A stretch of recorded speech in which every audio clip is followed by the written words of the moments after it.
Seja bem-vindo ao Som das Ideias, o podcast da editora PUC-Rio. Olá mais uma vez a todos que prestigiam o Som das Ideias, o podcast da editora PUC-Rio, realizado com a colaboração do ECOA. Eu sou Mauro Silveira, do Departamento de Comunicação da Universidade.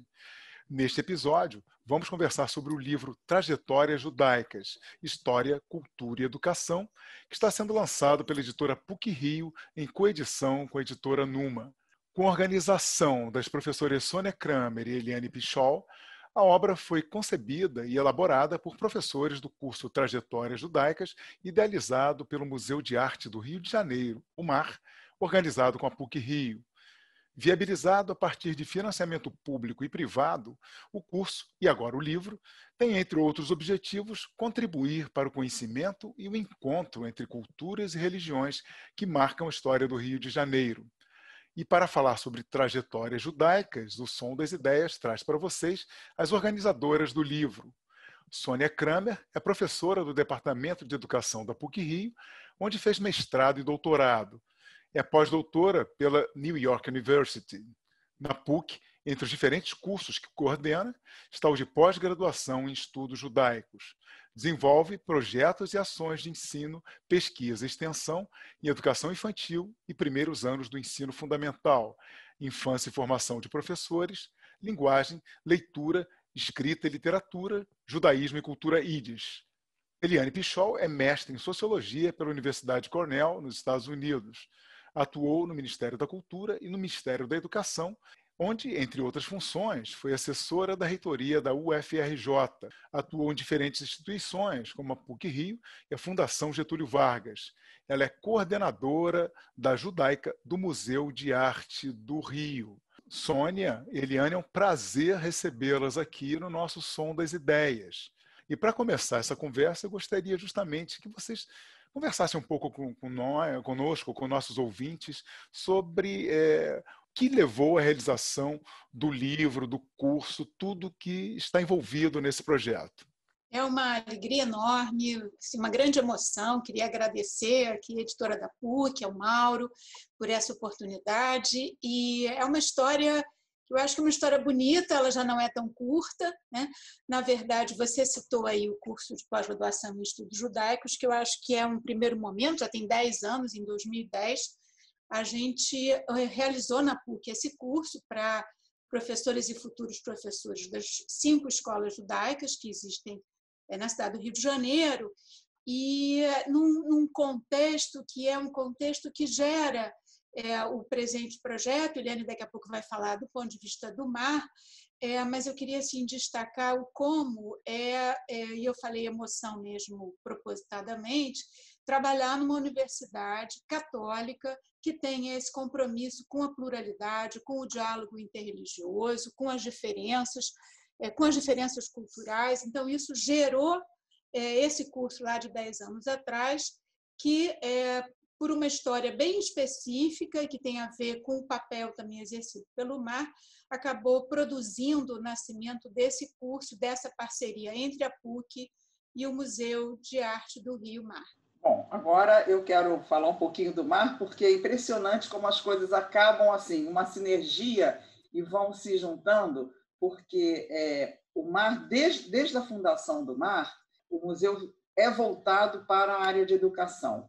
Uma das coisas que diferencia o MAR de todos os outros museus do Rio de Janeiro é que a prioridade é a educação. Inclusive, dentro do MAR tem um prédio que se chama Escola do Olhar, e a gente brinca que a gente não sabe se é uma escola com museu ou um museu com uma escola. Tá? Então, e, além disso, o MAR, sendo um museu de arte e cultura visual, também sempre teve muito presente a importância de você trazer para dentro do museu as culturas que formaram o Brasil, as diversas migrações que aconteceram, que formaram essa nossa sociedade que a gente vive hoje. Então, quando começou o projeto Judaica no Mar, tinha o então diretor do MAR, que se chama Paulo Reckenhoff. Ele foi o diretor durante muitos anos, ele foi o mentor intelectual da Judaica, continua sendo o mentor, ele que orienta todos os nossos passos no MAR, e ele tinha muito claro desde o início que o MAR ia começar o projeto da Judaica com educação, ensinando, porque existe ele fala sempre que existe uma dívida ética do Brasil com a história dos judeus que constituíram a nação brasileira desde o descobrimento. Então, nosso primeiro passo foi trazer a educação para professores das escolas públicas do Rio de Janeiro, orientando o que é o judaísmo. A parceria com a PUC foi, com certeza, a melhor coisa que o MAR fez, por causa da competência e da seriedade do trabalho da Sônia e dos professores. E então é isso. Então, são 5 anos, quer dizer, 2020, o curso não aconteceu por causa da pandemia, mas durante 5 anos, de 2015 a 2019, todos os anos é oferecido esse curso gratuitamente para professores. Começou com o público-alvo professores das escolas públicas do Rio, mas o sucesso foi crescendo. Agora tem professores em geral, tem frequentadores do MAR. É um grande sucesso, é uma realização realmente que também me enche de emoção e de alegria. Eu queria ainda trazer sobre esse tema da pluralidade, que eu acho que é o que nos marca, né? Primeiro, uma pitada da nossa história, né? Eliane e eu nos conhecemos há muito tempo, então essa relação de confiança também que se colocou entre nós é muito, muito forte. A primeira coisa que a gente procurou então fazer do ponto de vista da PUC, Eliane mencionou aí os professores, as professoras, foi vamos ver se a gente tem as professoras, né? Então isso oportunizou, eu acho que esse curso oportunizou um encontro também e uma junção, uma reunião de professores da PUC, temos 2 professores convidados de fora, de diferentes áreas. Então, uma coisa que eu acho que importa colocar aqui é também essa visão interdisciplinar que o curso tem. A gente tem a presença da Mônica Hertz, do IRI, Jana Tabaque, que era do IRI, agora está na UERJ, na área de Relações Internacionais, Rosana Colbini, da literatura, do Departamento de Letras da PUC, como o Júlio César Diniz, a presença da professora Cristina Carvalho, do Departamento de Educação, a presença no livro, mas infelizmente não mais entre nós, do querido amigo Marcelo Andrade, que a vida levou muito cedo, Júlia Bauman Campos, que também é do Departamento de Educação, é doutoranda, e como convidados o professor Marcos Gleiser, da UERJ, de Filosofia, e o professor Flávio Limonchique, da História. Então, a gente vive uma diversidade, Mauro, em vários sentidos, né? Na equipe de professores que dão esse curso e nos professores que se tornam alunos e que também vêm não só de diferentes tipos de instituição, como a Eliane mencionou, mas também de várias áreas do conhecimento diferentes, de história, de filosofia, de letras, da área de museologia ou de turismo. Então, também é um encontro, eu diria, de diversidades muito interessante que também nos ensina muito. Então, diante de tanta diversidade, fica até difícil para a gente eleger alguns temas para discutir aqui. Mas acho que vale a pena a gente tentar assim mesmo.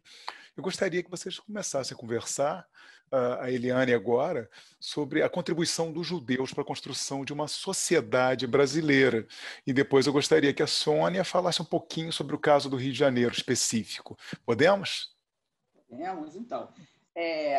Então, aí vai complementar o que eu comecei a falar na minha primeira participação, que a gente tem muito claro na história do Brasil que os judeus estiveram presentes desde o começo, tá? desde o Fernão Noronha, enfim. E assim como a história do Brasil não conta essa parte, como também não conta, quer dizer, a dívida ética que o Brasil tem com os judeus especialmente, nas escolas não se estuda sobre a Inquisição, enfim, as diversas perseguições. Então, quer dizer, mas o MAR se propôs desde o começo a contar essa história, a história dos judeus no Brasil, que é muito rica. A participação é intensa em todas as áreas, desde arte, ciência, arquitetura, enfim, é uma presença muito rica. Mas a gente, por exemplo, para contar como é que chegamos hoje no Brasil, a gente percorre na Judaica do Mar a história da diáspora. A gente começa contando a história dos judeus desde a queda do Templo de Salomão, a dispersão deles pelo mundo, e aí nós vamos colecionando objetos que contem essa história da dispersão por todos os lugares do mundo, até chegar ao Brasil, no século XX. E uma coisa que eu acho assim, muito bacana registrar, que inclusive o professor Flávio Limonci coloca no livro dele, é que o Porto do Rio de Janeiro, na primeira metade do século XX, o Porto do Rio foi a principal porta de acesso dos judeus que migraram para o Brasil. Tá? Então, nos primeiros 50 anos do século XX, aqui no Rio, e eles chegavam ali na Praça Mauá, em frente ao mar. Então, o mar hoje, quer dizer, a localização do mar também tem tudo a ver com a gente estar colecionando essa história dos judeus e contando a história dos judeus. É muito rico, assim, tem muita coisa para falar. Por exemplo, eu vou dar um exemplo para vocês verem. Agora está fugindo o nome, o sobrenome é Levi, vou lembrar, uma refugiada da guerra que chegou aqui, passou no Rio de Janeiro, alguns anos da década de 40, ela era uma crítica de arte e era uma filósofa. E ela descobriu o barroco brasileiro.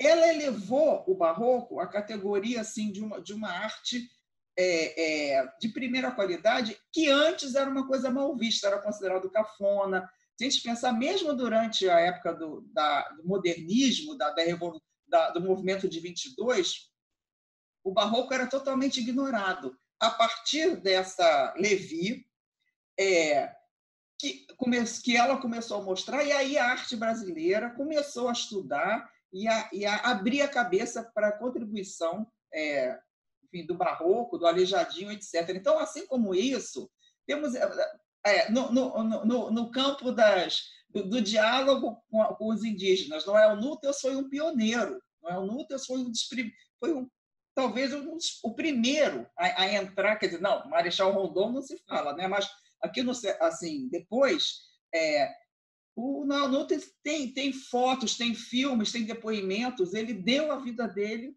para os indígenas. E assim tem assim, acho que em toda área que a gente pensar tem uma contribuição muito grande, tá? E a nossa missão lá no mar é mostrar isso, tá? E uma parte disso através desse curso Trajetória Judaica. Acho que, como a Sônia falou, é um curso multidisciplinar que abre muito essa perspectiva da diversidade de tudo, tá? Sônia, se você quiser complementar. Porque assim, acho que você já falou um pouco do Rio, né? Porque o Rio de Janeiro, como foi capital durante muito tempo, né? Passa por aqui, né? E chega pelo porto, como você falou, migrantes, né? De mais de um século. Eu acho que é também interessante, não se surpreenda, Mauro, que é mais uma multiplicidade, porque também os próprios judeus, né, uma das coisas que a gente trabalha no curso, né, que quando você fala nada mais ambíguo do que uma frase que começa dizendo nós, os judeus, né, porque também somos muito diversos e muito plurais, né, então esse encontro das línguas, dos países de origem, se são judeus que vêm do leste europeu, assim, chamados Ashkenazim, se vêm da Península Ibérica, dos países árabes, Sefaradim, Manussim, você tem uma diversidade também muito interessante, que o Rio trouxe, que o Rio abriga, que o Rio recebeu, mais ou menos em determinados momentos, mas, de toda maneira, um aspecto também que eu acho que é muito interessante do curso e do livro, que também é o texto do Flávio, né, mostrando para onde iam, por quem eram recebidos esses judeus, como se deslocavam pela cidade, né? E é muito interessante porque somos tão poucos, né? Nós somos talvez, estimando aí, ou de maneira otimista, 40 mil judeus no Rio, entre 30 e 40 mil, mas marcados também por uma diversidade muito grande. Eu acho que tem um outro aspecto do livro, do curso, né? Essa história, como a gente falou, é uma história que se trança, né? Os textos foram sendo produzidos para o curso e, desde o início, havia também na proposta do Paulo Herkenhoff, a confecção, a produção desse livro, né, a gente está falando aí nessas diferentes tendências, caminhos do judaísmo, a gente está assumindo, né, um lugar de judaísmo progressista. O curso tem uma aula, né, eu não mencionei aqui quando falei dos textos, do José London, que também é autor, com Eliane, depois dado pelo Luca Miara, que traz o tema, né, da tradição e da renovação, do judaísmo e da religiosidade. É sempre um tema que guarda muito interesse dos alunos, né? Os alunos, como a gente já mencionou, vêm não só de diferentes áreas, eu vou acrescentar mais um aspecto, de diferentes tradições, crenças religiosas, né, de vertentes africanas ou evangélicas, católicos e judeus. Até tem judeus, e por isso também se tornou muito interessante abrir para escolas todas, né, porque esse diálogo e esse aprendizado, né, é muito interessante. A gente fala, então, como curso, de um lugar do que a gente chama um judaísmo progressista, né, que assume um ponto, do ponto de vista religioso, progressista, né, acolhendo os ateus, as diferentes religiões, mas, sobretudo, um diálogo também antirracista, né, um diálogo cultural, né, que reconhece a produção cultural e a presença da cultura. A gente pode falar disso agora ou daqui a pouco, né, mas o curso é atravessado pelas comidas, pelas receitas. Então, acho que isso também é, para nós, é muito interessante e sobretudo, um grande aprendizado. Eu vou repetir, eu sei que eu falei essa mesma frase antes, porque eu acho que se a gente se perguntar o que nós aprendemos, né, nós aprendemos o quanto que também há de desconhecimento de uns em relação à religião dos outros, né? Então, os alunos se surpreendem ao perceber que não cabe um estereótipo do que é um judeu, assim como não cabe um estereótipo de nenhuma expressão de religiosidade. Esse é um tema que a gente conversa muito no curso, é um tema que a gente conversa muito no livro e é um tema muito necessário, eu diria, na vida contemporânea, né? Essa visão de que a gente se encontra na religiosidade para além das religiões, né? Naquilo que existe de mais profundo no ser humano, apesar e por sobre rituais, né, e estereótipos que nunca levam a um bom caminho. Sônia, mas eu acho importante frisar, com licença, desculpa interromper, o curso e, consequentemente, o livro, quer dizer, não, a religiosidade é um aspecto muito pequeno. O curso é um curso muito mais voltado para a cultura, tá? Para tradições. É lógico que tem que ter uma aula e um texto explicando o que é essa religiosidade, mas esse não é o foco de jeito nenhum. Como a Sônia falou, nosso foco é muito mais cultural. Tá? Eu só queria fazer essa observação. Então, eu acho que a gente poderia entrar um pouco na questão cultural, na questão da memória, na questão da história, que me parece ser muito forte, tanto no curso, quanto no livro, quanto na própria vida dos judeus. Eu acho que a memória sempre foi algo fundamental, essas tradições, toda essa história que foi se contando ao longo de tantos séculos. Eu gostaria que vocês falassem um pouquinho sobre essa importância. Você quer começar, Sônia? Eu posso começar. Eu acho que um tema que a gente traz, né, que eu acho que é muito importante, que vem num dos livros do Amos Oz, é que os judeus são uma linhagem de escrita, de palavra, de linguagem, e nunca uma raça, né, e não uma linhagem de sangue. E eu acho que isso, tanto no que se refere a uma perspectiva de qualquer vertente religiosa, mas, sobretudo, do entendimento desse povo, né? O dado da história ele é tão simbólico, né? Ele é muito forte. Eu mencionei antes apenas 40 mil judeus no Rio, apenas 100 mil e pouco no Brasil. No entanto, a fala sobre a questão dos judeus ela é sempre muito, muito presente, né? Ela atravessa determinadas questões. Bem, eu preciso sempre dizer, né? Eu sou filha de um sobrevivente de Auschwitz. Meu pai chegou no Brasil em 47, então, assim, e foi um sobrevivente que sempre, diferentemente de muitos outros, falou muito. Ele sempre contou muito do que passou antes da guerra, durante a guerra, onde ele foi escravo durante 6 anos, os 6 anos da guerra, e depois que chegou ao Brasil, onde ele sempre celebrou, né, o Brasil. Então, também, para minha história pessoal, né, é importante dizer que eu sou totalmente atravessada pela história do ponto de vista macro, né? Assim, a minha casa vivia-se com vários jornais, na minha casa da minha família de origem, eram vários jornais e várias línguas, né? Meu pai falava muitas línguas, a presença do íris, como você falou aí, da minha participação hoje na PUC, da minha atuação na PUC, mas ele também sabia hebraico e um pouco de russo, enfim. E esse tema, né, da história, ela é muito forte, é muito presente para quem viveu diretamente, né? Eu acho que também eu tenho um orientando que está fazendo pesquisa sobre terceira geração de descendentes, e eu tenho conversado isso com ele, né? Nós somos todos descendentes, né? Nós somos todos, na verdade, não só eu, porque sou filha, né? Mas eu entendo muito nessa fala do Paulo, desse papel ético de uma instituição de cultura e arte no Rio de Janeiro, né? De registrar essa presença dos judeus na história do Brasil, na história do Rio, na história da humanidade, por esse aspecto, né? A gente está aí hoje, né, todo mundo ligado em um cenário internacional que afeta todos nós, justamente porque nós todos somos, né, parte de uma história mais ampla.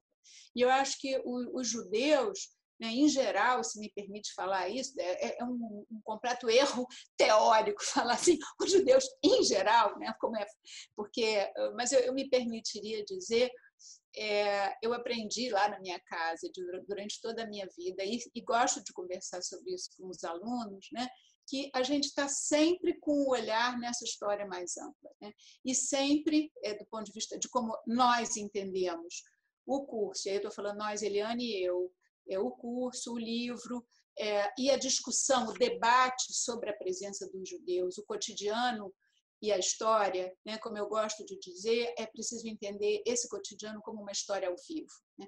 Então, eu acho que a gente se sente o tempo todo parte da história, e eu acho que isso é muito interessante, porque há também um movimento, assim, eu observo ao longo desses anos, de interesse dos alunos por esse aspecto, de interesse ou de surpresa, né, por perceber que um judeu não é só um tipo específico, mas que ele está ligado num contexto histórico mais amplo. Eliane, deixa você falar, né? Porque eu já falei muito. Não, então, mas eu acho que você falou super, hiper bem, e o que eu acho, quer dizer, sempre fala bem, né, Sônia? É uma redundância, mas... Sim, mas nós duas para falar uma com a outra sobre isso também é um autoelogio, né? Assim, para cada uma.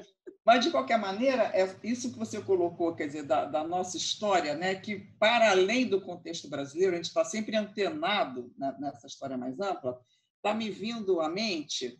Tem uma historiazinha que se contava, acho que ela é na Espanha, essa história, que os mineiros, quando iam para as minas de carvão, sempre levavam com eles numa gaiola um passarinho. Quando o passarinho morria, eles saíam correndo, que era que estava escapando muito gás, e eles seriam os próximos. Tá? Então, os judeus acabaram usando essa metáfora do passarinho na gaiola para si.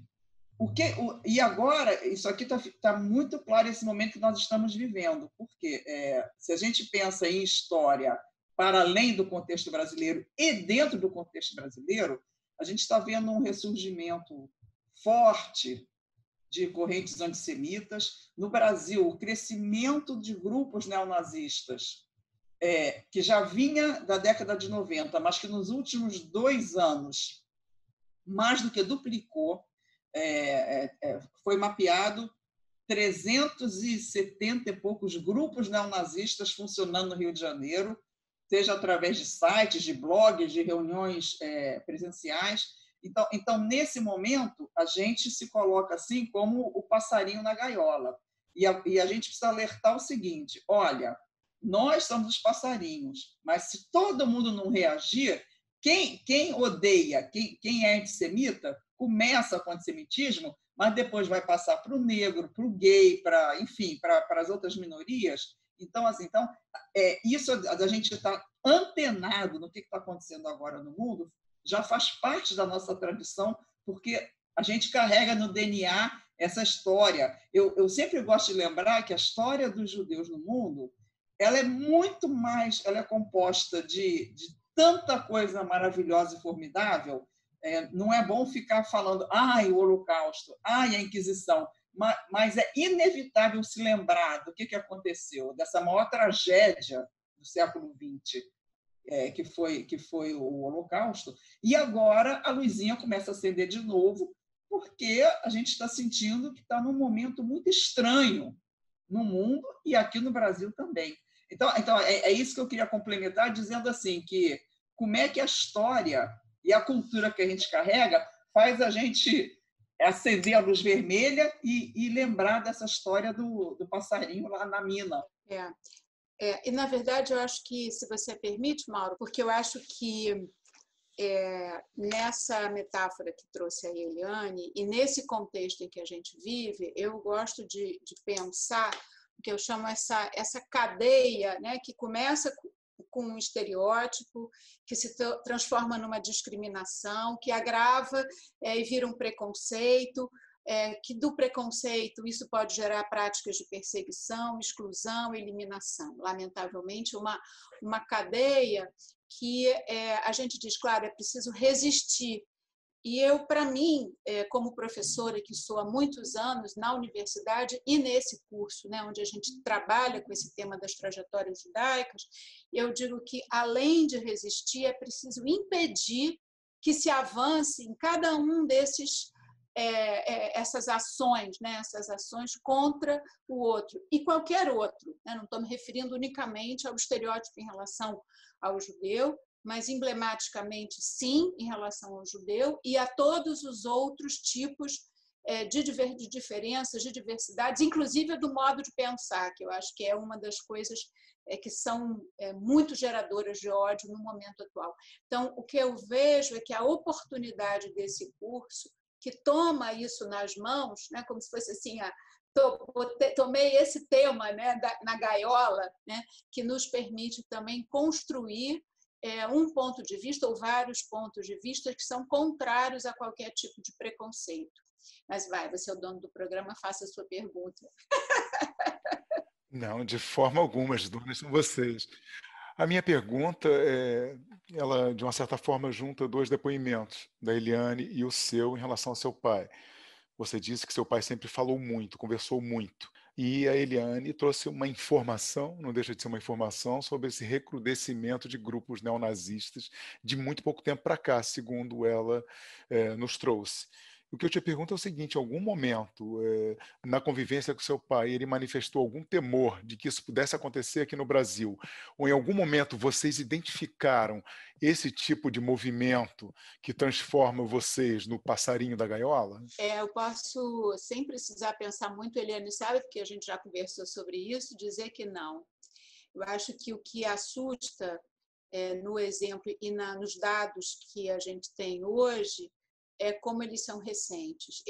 Claro, eles já existiram em outros momentos da história do Brasil, mas, primeiro, era sempre muito presente na minha história, você fez uma pergunta muito específica, a não existência de antissemitismo. A Eliane me pediu para falar sobre um dia, né, sobre situações de antissemitismo que eu tivesse vivido na minha vida, e eu trabalho há 50 anos exatos, vou fazer em fevereiro como professora em diversos níveis, e eu tenho, assim, impressionante, posso dizer que nunca vi, nem vivi, né, nunca assisti no meu cotidiano.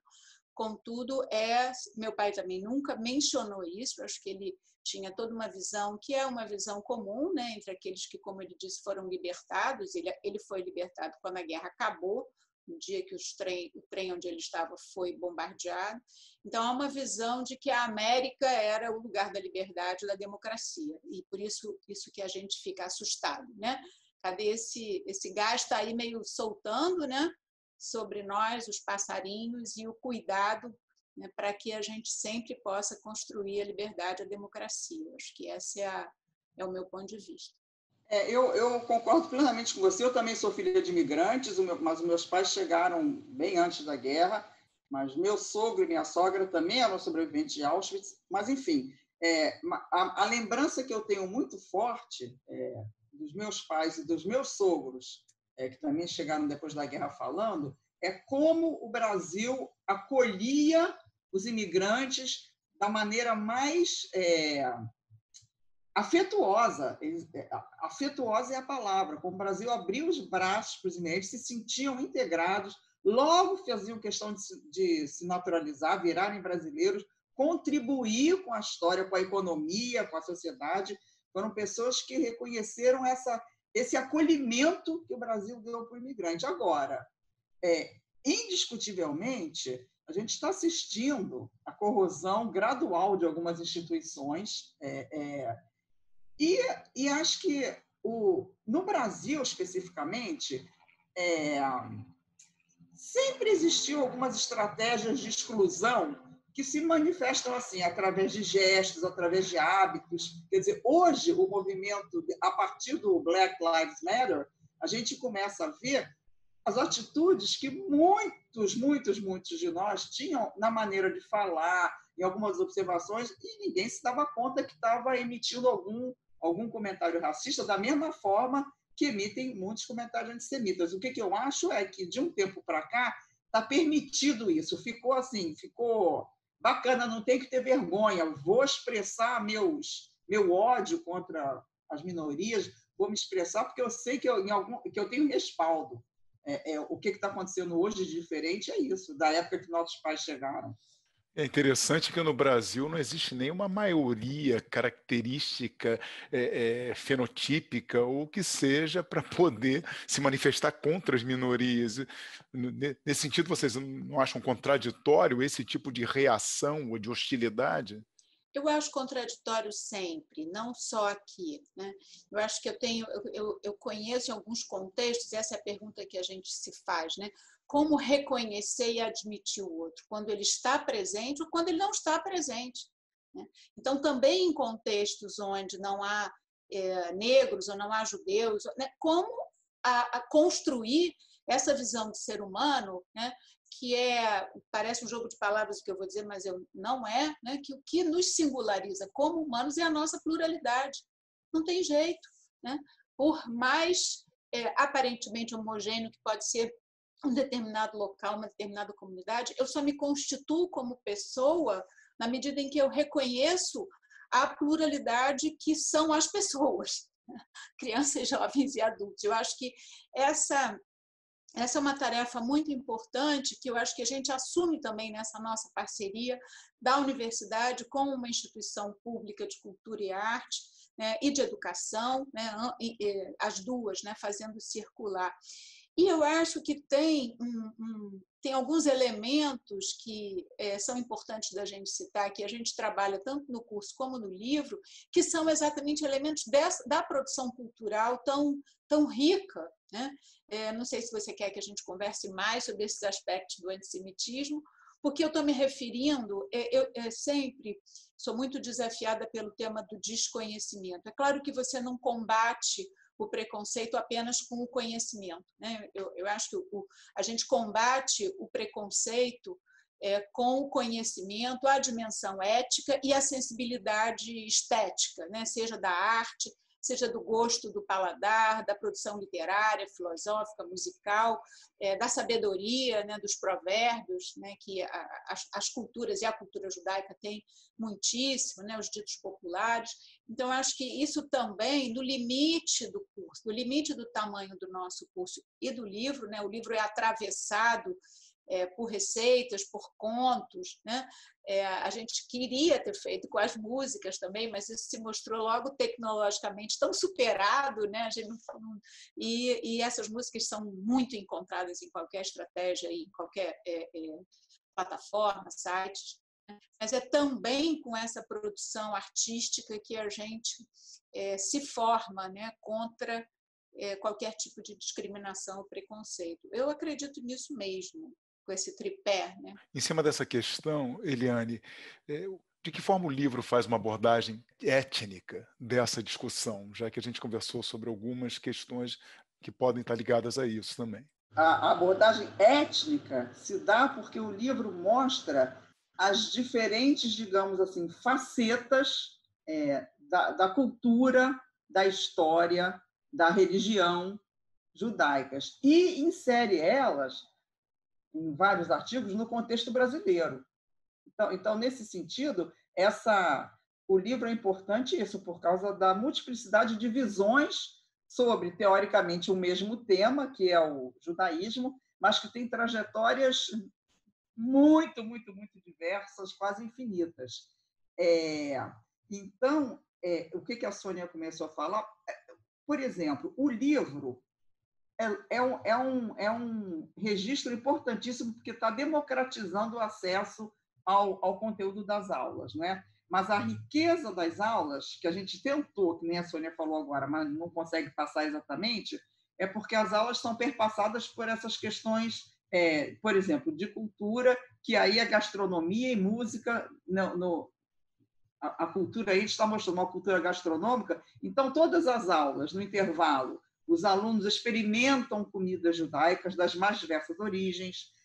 Em algumas aulas durante o curso, há apresentações musicais, onde são interpretadas músicas de diversas origens, em várias línguas, em hebraico, em ídix, em ladino, que é a língua dos judeus da Península Ibérica. Então a etnicidade está presente nessa diversidade, nesse mundo diverso que é apresentado no curso. E, além disso, quer dizer, para além da diversidade das trajetórias judaicas apresentadas, uma riqueza que a gente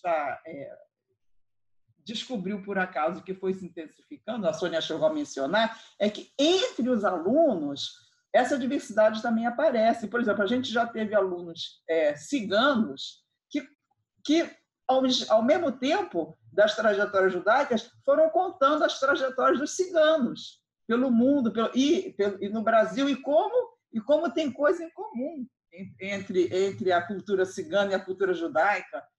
Então, assim, essa riqueza, o foco da etnicidade é o judaísmo, né?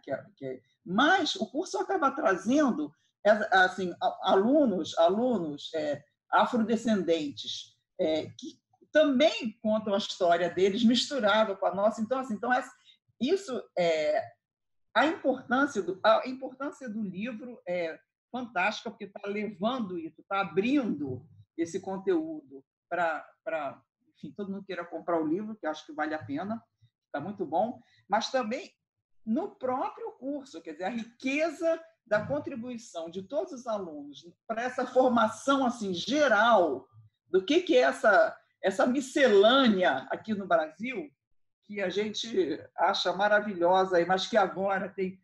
Você falou dessa contradição, porque a gente nem tem uma maioria aqui para julgar as minorias. Você precisa ver que no Nordeste tem nordestinos e tem negros que fazem parte de movimentos neonazistas. Você quer contradição maior do que essa?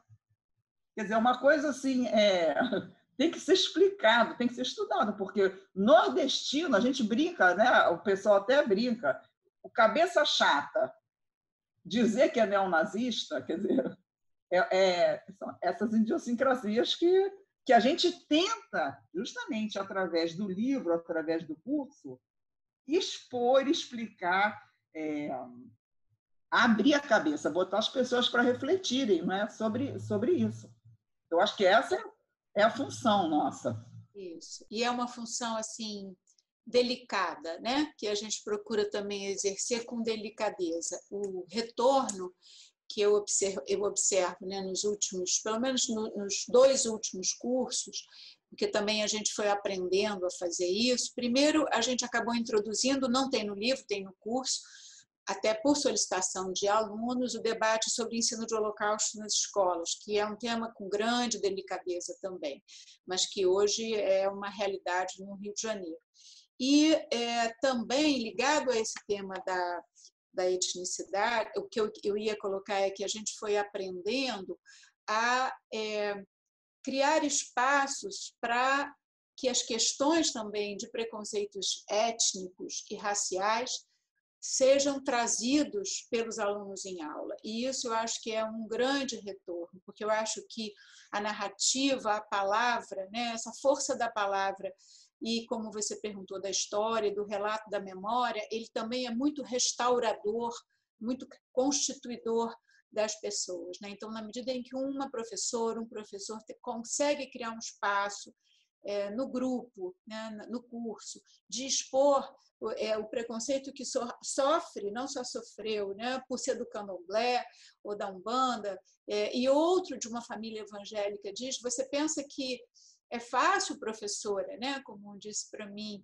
a gente reconhecer outra religião como religião, dado que a gente a vida toda só pôde aprender na nossa família que existe uma única religião válida. Então, assim, na medida em que essas questões aparecem num corpo de professores que são alunos, né, eu acho que essa delicadeza e essa beleza desse trabalho, eu acho que ele se expressa. Queria só colocar muito rapidamente, eu acho que já deve estar acabando aí o nosso tempo, né?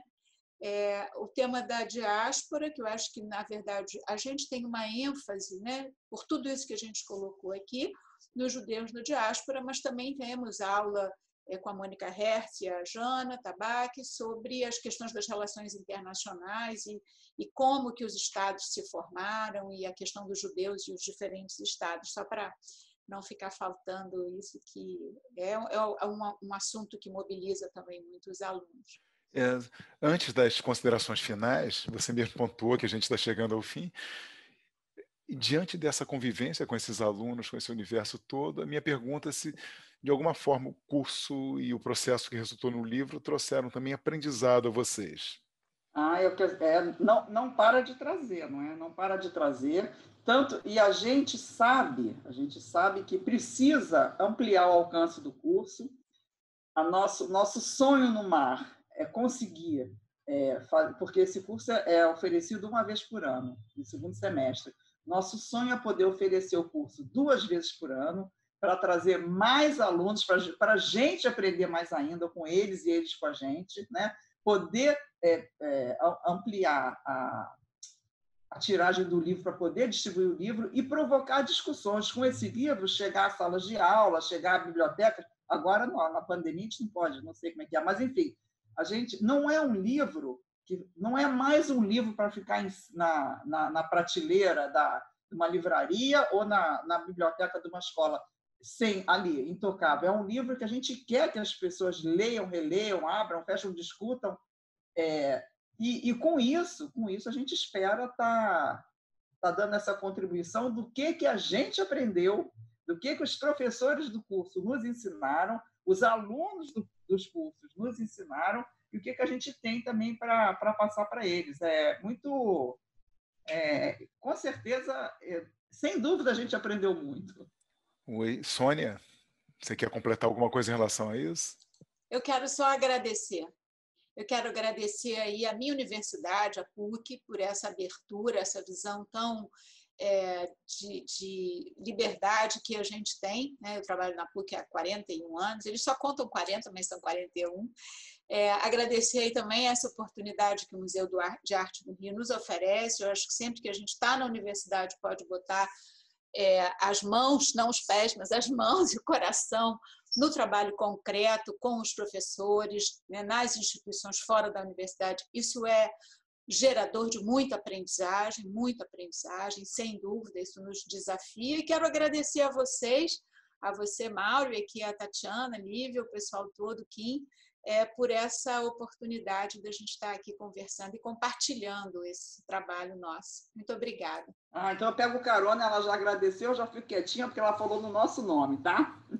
Bom, o Som das Ideias, a editora PUC Rio e o ECOA agradecem muito a presença e a participação das professoras Sônia Kramer e Eliane Pichol, que estão lançando pela editora o livro Trajetórias Judaicas, História, Cultura e Educação. Foi um imenso prazer, foi uma conversa que acabou sendo intensa, apesar de relativamente rápida, e o que nós esperamos é a presença de vocês no próximo episódio de O Som das Ideias. Até lá! Esse foi mais um episódio do Som das Ideias, o podcast da editora PUC Rio.